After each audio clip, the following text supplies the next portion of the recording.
Nagsimula sa training, sa gitna ng ingay. Ate ang tawag mo, parang walang malay.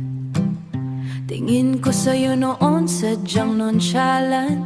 Parang walang pakialam, tilis ang blanko na kantahin ko. Mabasa kung ano ang nasa isip.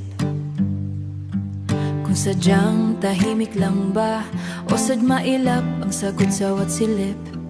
Isang araw lumapit ka, nagtanong kung sasama.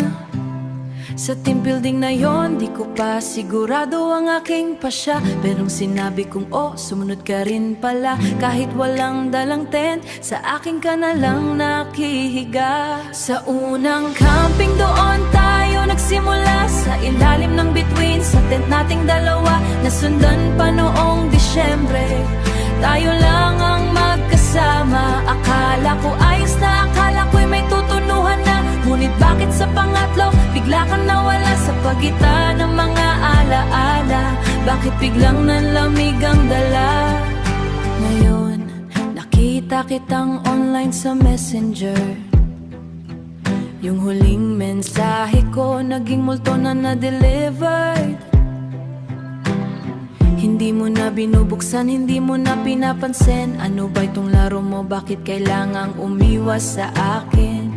Naging madali ba para sa'yong kalimutan ng lahat?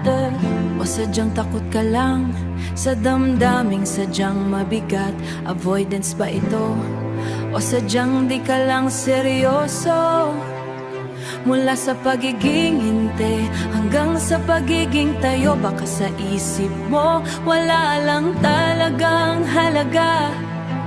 Yung mga gabi sa bundok at ang lamig nating pinagsaluhan. Sa unang camping doon tayo nagsimula, sa ilalim ng bituin, sa tent nating dalawa. Nasundan pa noong Disyembre, tayo lang ang magkasama. Akala ko ayos na, akala ko'y may tutunuhan na. Ngunit bakit sa pangatlo, bigla kang nawala sa pagitan ng mga alaala?